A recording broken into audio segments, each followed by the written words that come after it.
Oke, kita lanjut lagi si materi berikutnya karena kita akan sedikit ngebut ya karena ini udah mepet semesteran. Tolong tugasnya dikerjakan, kalau memang kalian butuh tanya-tanya bisa langsung WA saya saja. Untuk materi ini kita lanjut ke pendingin. Sistem pendingin berikutnya yaitu kita pembahasan bagian bagian-bagian pendingin. Kita difokus ke sistem pendingin yang dipaksa atau menggunakan pompa. Perlu kalian ketahui nama komponennya yang jelas, yaitu ada radiator. Kita mulai dari nomor 1 aja, water jacket. Ini yang ada di blok silinder. Water jacket, lanjut 2 ada selang radiator atas, ada 3 selang radiator bawah. Ini yang panas, saluran panas, ini saluran dingin. Dan nomor 4-nya radiator tuh yang ini radiator. 5-nya ada termostat, pompa air, water pump, ventilator, kipas pendingin, ada tutup radiator, reservoir air. Nah, saya tidak akan bahas tentang ini ya, reservoir terus radiator. Kita lebih ke bahas bagian mesinnya. Nah, pertama, kantong air atau water jacket. Water jacket, sebagian tempat peredaran air di dalam motor akan dialihkan ke tempat yang memerlukan pendinginan, blok motor kepala silinder. Nah, ini gambar ada salah satu blok silinder.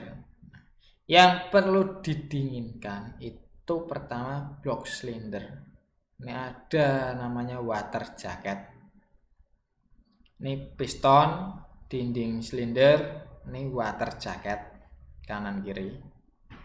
Water jacket ada air radiator yang nyambung ke atas ke head, masuk ke head untuk mendinginkan kepala silinder.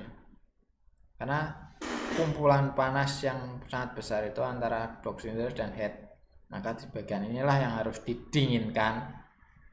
Nah, sambungan ini yang perlu kalian treatment ketika melakukan pembongkaran. Wajib diperiksa. Ini sering terjadi kropos, ketidakrataan, bolong-bolong, pokoknya rusak. Ketika kok kira-kira menurut Anda janggal antara water jacket ini kok tidak lurus dengan sambungannya ada di head silinder, silahkan di treatment dulu. Kalau memang harus ditambal, tambal dulu. Kalau ada kropos, bersihkan dulu. Kalau memang tidak rata, ratakan dulu sebelum kalian rakit kembali. Walaupun mungkin ini tidak ada hubungannya tentang overhaul, penggantian komponen, ring, piston, klep, seal klep, itu yang sering dilakukan penggantian komponennya, tapi treatment ini harus dikerjakan. Water jacket, lubang saluran ini, sambungan head water jacket ke head silinder yang ada saluran airnya.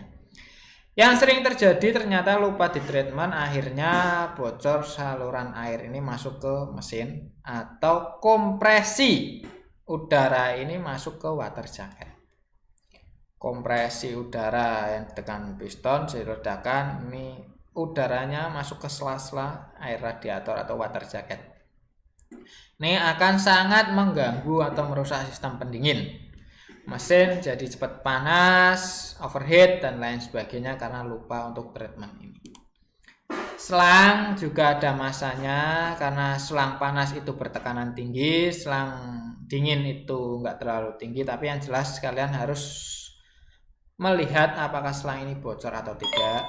Kita lanjut radiator.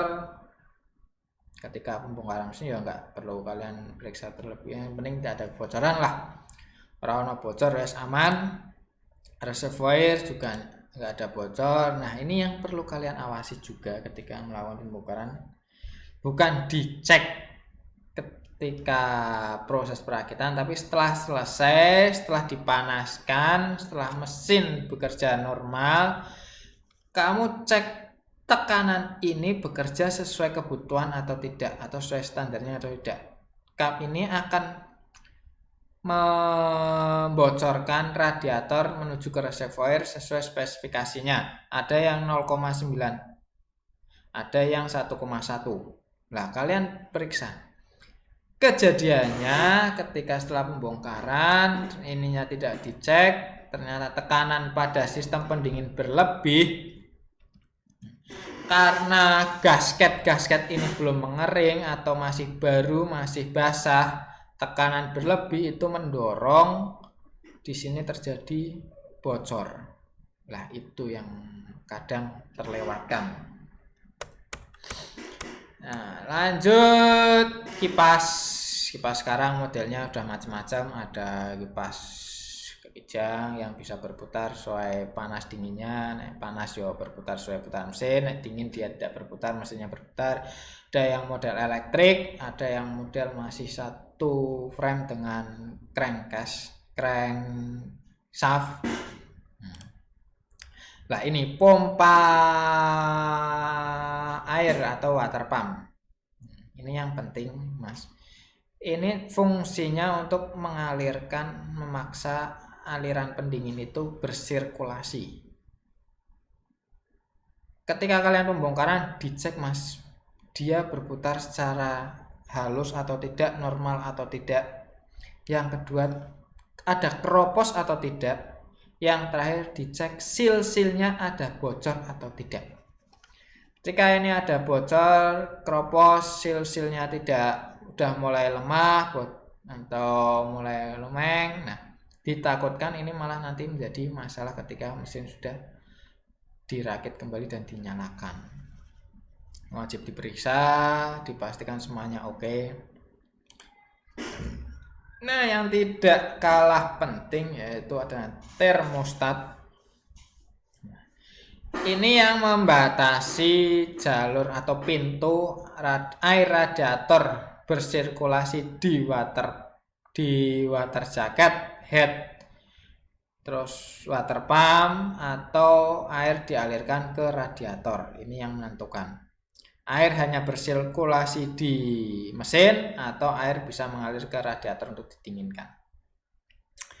Kejadiannya, Mas, yang sering ketika setelah pembongkaran perakitan mesin, engine dirakit, penggunaan sealer ternyata terlalu banyak dan sealer masuk ke saluran pendingin, sealernya terjepit di termostat. Nah, jepit termostat, otomatis termostat tidak bekerja secara optimal atau sesuai kebutuhannya. Endingnya pendinginan jadi tidak normal. Terus normal kabeh nyala, dipanasi, ini dicek lagi apa ada kotoran yang masuk ke sini atau tidak sebelum dikembalikan. Nah, kadang orang mikirnya pakai sealer di AKP ben rapat ben ora ono bocor-bocor, sealernya malah masuk ke saluran pendingin. Sealernya malah masuk ke saluran pelumasan. Itu perlu diperhatikan. Ya. Jadi komponen-komponen itu juga harus dicek ketika kalian melakukan overhaul. Terima kasih untuk pertemuannya materi ini, semoga bermanfaat. Assalamualaikum warahmatullahi wabarakatuh.